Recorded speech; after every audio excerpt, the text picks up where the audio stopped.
An Occurrence at Owl Creek Bridge by Ambrose Bierce. 1. A man stood upon a railroad bridge in northern Alabama, looking down into the swift water 20 feet below. The man's hands were behind his back, the wrists bound with a cord. A rope closely encircled his neck. It was attached to a stout cross timber above his head, and the slack fell to the level of his knees.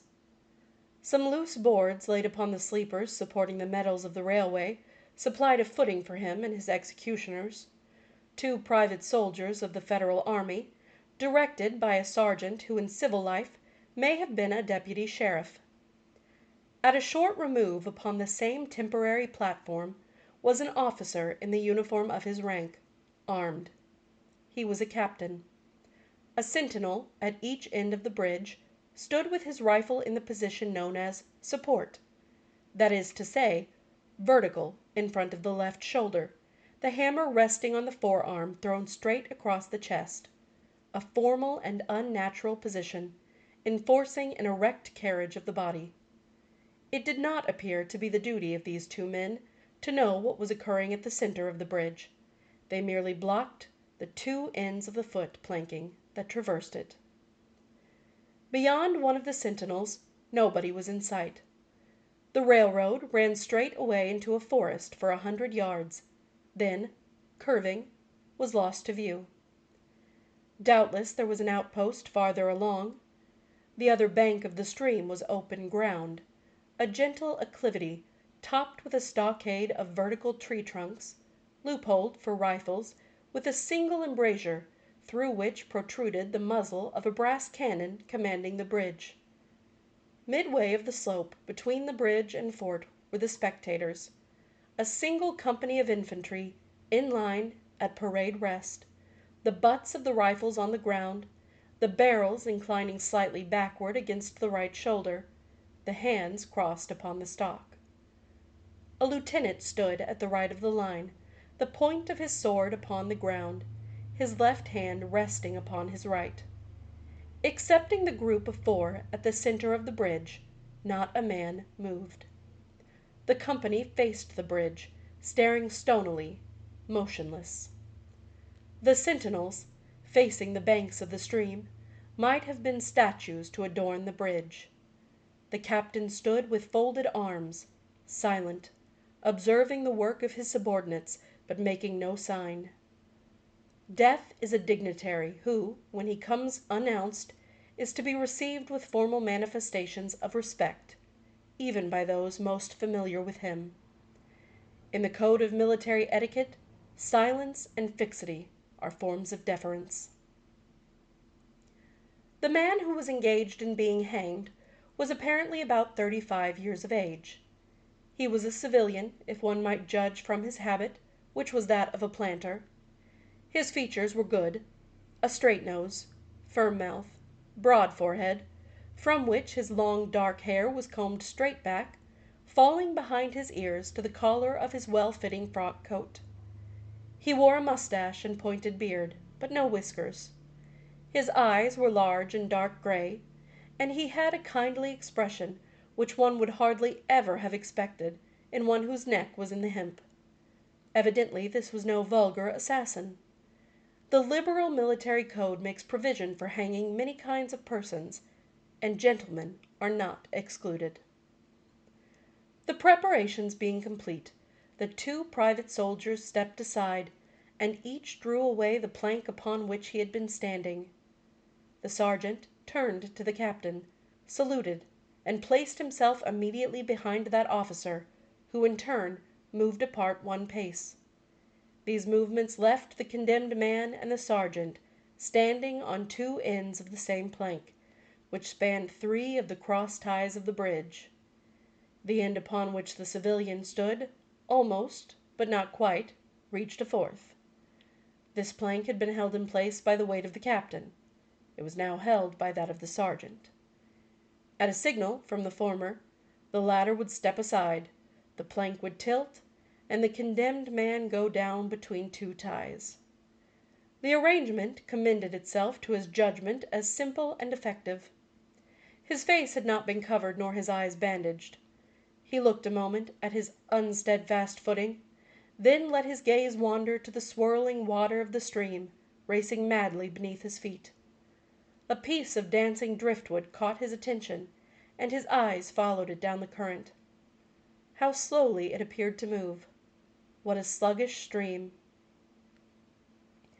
He closed his eyes in order to fix his last thoughts upon his wife and children.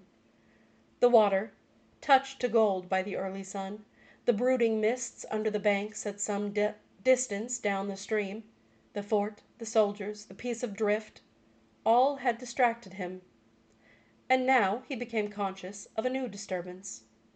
Striking through the thought of his dear ones was a sound which he could neither ignore nor understand, a sharp, distinct, metallic percussion, like the stroke of a blacksmith's hammer upon the anvil. It had the same ringing quality. He wondered what it was, and whether immeasurably distant or nearby. It seemed both. Its recurrence was regular, but as slow as the tolling of a death knell. He awaited each stroke with impatience, and, he knew not why, apprehension. The intervals of silence grew progressively longer, the delays became maddening. With their greater infrequency the sounds increased in strength and sharpness. They hurt his ear like the thrust of a knife. He feared he would shriek. What he heard was the ticking of his watch. He unclosed his eyes and saw again the water below him. If I could free my hands, he thought, I might throw off the noose and spring into the stream. By diving I could evade the bullets and, swimming vigorously, reach the bank, take to the woods, and get away home. My home, thank God, is as yet outside their lines. My wife and little ones are still beyond the invaders' farthest advance. As these thoughts, which have here to be set down in words, were flashed into the doomed man's brain, rather than evolved from it, the captain nodded to the sergeant. The sergeant stepped aside. 2. Peyton Farquhar was a well-to-do planter of an old and highly respected Alabama family. Being a slave owner and, like other slave owners, a politician, he was naturally an original secessionist and ardently devoted to the Southern cause. Circumstances of an imperious nature, which it is unnecessary to relate here, had prevented him from taking service with the gallant army that had fought the disastrous campaigns ending with the fall of Corinth, and he chafed under the inglorious restraint, longing for the release of his energies, the larger life of the soldier, the opportunity for distinction. That opportunity, he felt, would come, as it comes to all in wartime. Meanwhile, he did what he could. No service was too humble for him to perform in aid of the South, no adventure too perilous for him to undertake, if consistent with the character of a civilian who was at heart a soldier, and who, in good faith and without too much qualification, assented to at least a part of the frankly villainous dictum that all is fair in love and war. One evening, while Farquhar and his wife were sitting on a rustic bench near the entrance to the grounds, a gray-clad soldier rode up to the gate and asked for a drink of water. Mrs. Farquhar was only too happy to serve him with her own white hands. While she was fetching the water, her husband approached the dusty horseman and inquired eagerly for news from the front. "The Yanks are repairing the railroads," said the man, "and are getting ready for another advance. They have reached the Owl Creek Bridge, put it in order, and built a stockade on the north bank. The commandant has issued an order, which is posted everywhere, declaring that any civilian caught interfering with the railroad, its bridges, tunnels, or trains, will be summarily hanged. I saw the order." "How far is it to the Owl Creek Bridge?" Farquhar asked. "About 30 miles. Is there no force on this side of the creek?" "Only a picket post half a mile out on the railroad, and a single sentinel at this end of the bridge." "Suppose a man, a civilian and student of hanging, should elude the picket post and perhaps get the better of the sentinel," said Farquhar, smiling. What could he accomplish? The soldier reflected. "I was there a month ago," he replied. "I observed that the flood of last winter had lodged a great quantity of driftwood against the wooden pier at the end of the bridge. It is now dry, and would burn like tow." The lady had now brought the water which the soldier drank.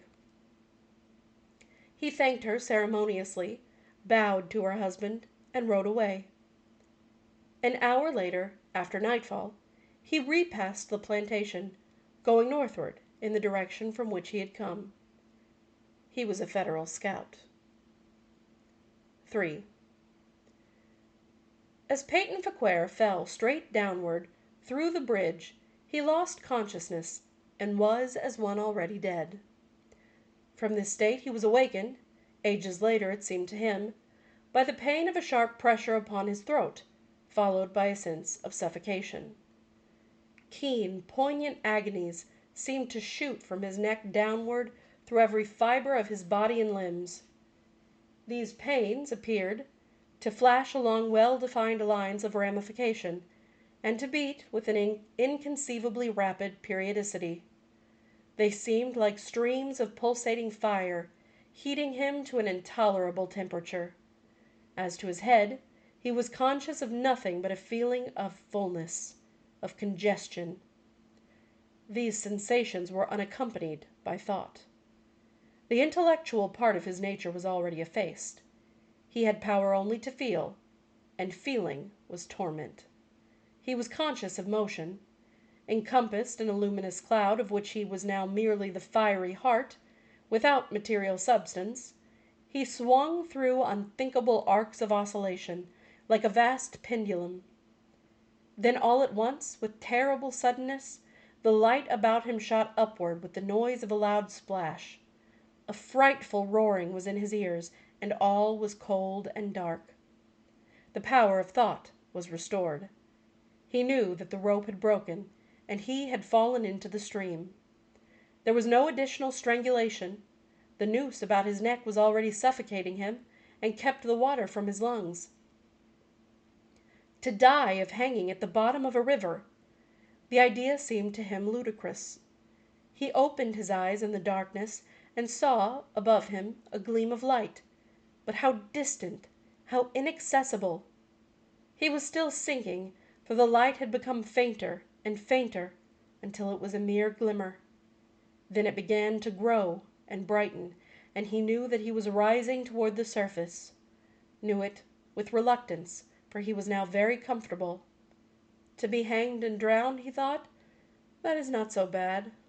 But I do not wish to be shot. No, I will not be shot. That is not fair. He was not conscious of an effort, but a sharp pain in his wrist apprised him that he was trying to free his hands. He gave the struggle his attention, as an idler might observe the feat of a juggler, without interest in the outcome. What a splendid effort! What magnificent, what superhuman strength! Ah, that was a fine endeavor! Bravo! The cord fell away, his arms parted and floated upward, the hands dimly seen on each side in the growing light. He watched them with a new interest as first one and then the other pounced upon the noose at his neck. They tore it away and thrust it fiercely aside, its undulations resembling those of a water snake. "Put it back! Put it back!" he thought. He shouted those words to his hands, for the undoing of the noose had been succeeded by the direst pang that he had yet experienced. His neck ached horribly. His brain was on fire. His heart, which had been fluttering faintly, gave a great leap, trying to force itself out at his mouth. His whole body was racked and wrenched with an insupportable anguish. But his disobedient hands gave no heed to the command. They beat the water vigorously with quick downward strokes, forcing him to the surface. He felt his head emerge. His eyes were blinded by the sunlight. His chest expanded convulsively, and with a supreme and crowning agony, his lungs engulfed a great draught of air, which instantly he expelled in a shriek. He was now in full possession of his physical senses. They were, indeed, preternaturally keen and alert. Something in the awful disturbance of his organic system had so exalted and refined them that they made record of things never before perceived. He felt the ripples upon his face, and heard their separate sounds as they struck. He looked at the forest on the bank of the stream, saw the individual trees, the leaves and the veining of each leaf, saw the very insects upon them, the locusts, the brilliant-bodied flies, the gray spiders stretching their webs from twig to twig. He noted the prismatic colors in all the dewdrops upon a million blades of grass, the humming of the gnats that danced above the eddies of the stream, the beating of the dragonfly's wings, the strokes of the water spider's legs, like oars which had lifted their boat. All these made audible music. A fish slid along beneath his eyes, and he heard the rush of its body parting the water. He had come to the surface facing down the stream. In a moment the visible world seemed to wheel slowly round, himself the pivotal point, and he saw the bridge, the fort, the soldiers upon the bridge, the captain, the sergeant, the two privates, his executioners. They were in silhouette against the blue sky. They shouted and gesticulated, pointing at him. The captain had drawn his pistol but did not fire. The others were unarmed. Their movements were grotesque and horrible, their forms gigantic. Suddenly he heard a sharp report, and something struck the water smartly within a few inches of his head, spattering his face with spray. He heard a second report, and saw one of the sentinels with his rifle at his shoulder, a light cloud of blue smoke rising from the muzzle. The man in the water saw the eye of the man on the bridge, gazing into his own through the sights of the rifle. He observed that it was a gray eye, and remembered having read that gray eyes were keenest, and that all famous marksmen had them. Nevertheless, this one had missed. A counter-swirl had caught Farquhar and turned him half round. He was again looking into the forest on the bank opposite the fort. The sound of a clear, high voice, in a monotonous sing-song, now rang out behind him and came across the water with a distinctness that pierced and subdued all other sounds, even the beating of the ripples in his ears. Although no soldier, he had frequented camps enough to know the dread significance of that deliberate, drawling, aspirated chant. The lieutenant on shore was taking a part in the morning's work. How coldly and pitilessly, with what an even, calm intonation, presaging and enforcing tranquillity in the men, with what accurately measured intervals fell those cruel words. "Attention, company! Shoulder arms! Ready! Aim! Fire!" Farquhar dived as deeply as he could.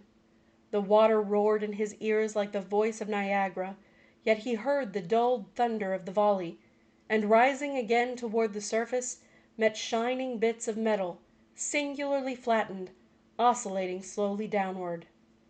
Some of them touched him on the face and hands, then fell away, continuing their descent. One lodged between his collar and neck. It was uncomfortably warm, and he snatched it out. As he rose to the surface, gasping for breath, he saw that he had been a long time under water. He was perceptibly farther downstream, nearer to safety. The soldiers had almost finished reloading. The metal ramrods flashed all at once in the sunshine as they were drawn from the barrels, turned in the air and thrust into their sockets. The two sentinels fired again, independently and ineffectually. The hunted man saw all this over his shoulder. He was now swimming vigorously with the current.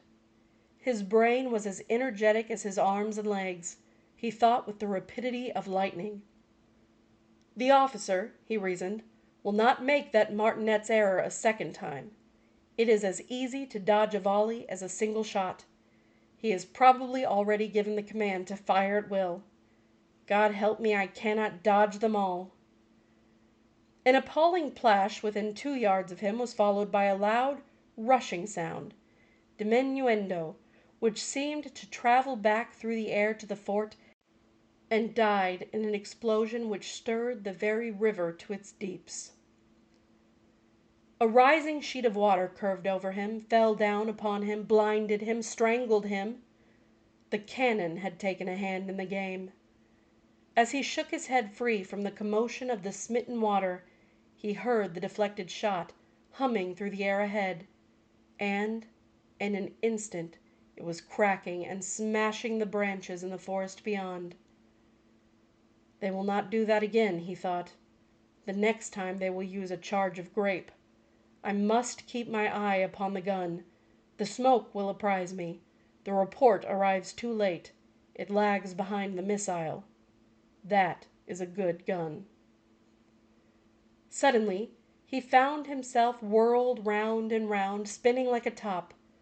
The water, the banks, the forests, the now distant bridge, fort, and men, all were commingled and blurred. Objects were represented by their colors only, circular, horizontal streaks of color. That was all he saw. He had been caught in a vortex and was being whirled on with a velocity of advance and gyration that made him giddy and sick. In a few moments he was flung upon the gravel at the foot of the left bank of the stream, the southern bank, and behind a projecting point which concealed him from his enemies. The sudden arrest of his motion, the abrasion of one of his hands on the gravel, restored him, and he wept with delight. He dug his fingers into the sand, threw it over himself in handfuls, and audibly blessed it. It looked like diamonds, rubies, emeralds. He could think of nothing beautiful which it did not resemble. The trees upon the bank were giant garden plants. He noted a definite order in their arrangement, inhaled the fragrance of their blooms. A strange roseate light shone through the spaces among their trunks, and the wind made in their branches the music of harps. He had no wish to perfect his escape, was content to remain in that enchanting spot until retaken. A whiz and rattle of grape shot among the branches high above his head roused him from his dream. The baffled cannoneer had fired him a random farewell. He sprang to his feet, rushed up the sloping bank, and plunged into the forest. All that day he traveled, laying his course by the rounding sun. The forest seemed interminable. Nowhere did he discover a break in it, not even a woodman's road. He had not known that he lived in so wild a region. There was something uncanny in the revelation. By nightfall he was fatigued, footsore, famishing. The thought of his wife and children urged him on. At last he found a road which led him in what he knew to be the right direction. It was as wide and straight as a city street, yet it seemed untraveled. No fields bordered it, no dwellings anywhere. Not so much as the barking of a dog suggested human habitation. The black bodies of the trees formed a straight wall on both sides, terminating on the horizon in a point, like a diagram in a lesson in perspective. Overhead, as he looked up through this rift in the wood, shone great garden stars looking unfamiliar and grouped in strange constellations. He was sure they were arranged in some order which had a secret and malign significance. The wood on either side was full of singular noises, among which once, twice, and again, he distinctly heard whispers in an unknown tongue. His neck was in pain, and lifting his hand to it, he found it horribly swollen. He knew that it had a circle of black where the rope had bruised it. His eyes felt congested. He could no longer close them. His tongue was swollen with thirst. He relieved its fever by thrusting it forward from between his teeth into the cold air. How softly the turf had carpeted the untraveled avenue. He could no longer feel the roadway beneath his feet. Doubtless, despite his suffering, he had fallen asleep while walking, for now he sees another scene. Perhaps he has merely recovered from a delirium. He stands at the gate of his own home. All is as he left it, and all bright and beautiful in the morning sunshine. He must have traveled the entire night. As he pushes open the gate and passes up the wide white walk, he sees a flutter of female garments. His wife, looking fresh and cool and sweet, steps down from the veranda to meet him. At the bottom of the steps she stands waiting, with a smile of ineffable joy, an attitude of matchless grace and dignity. Ah, how beautiful she is! He springs forward with extended arms. As he is about to clasp her, he feels a stunning blow upon the back of the neck. A blinding white light blazes all about him with a sound like the shock of a cannon. Then all is darkness and silence. Peyton Farquhar was dead. His body, with a broken neck, swung gently from side to side beneath the timbers of the Owl Creek Bridge.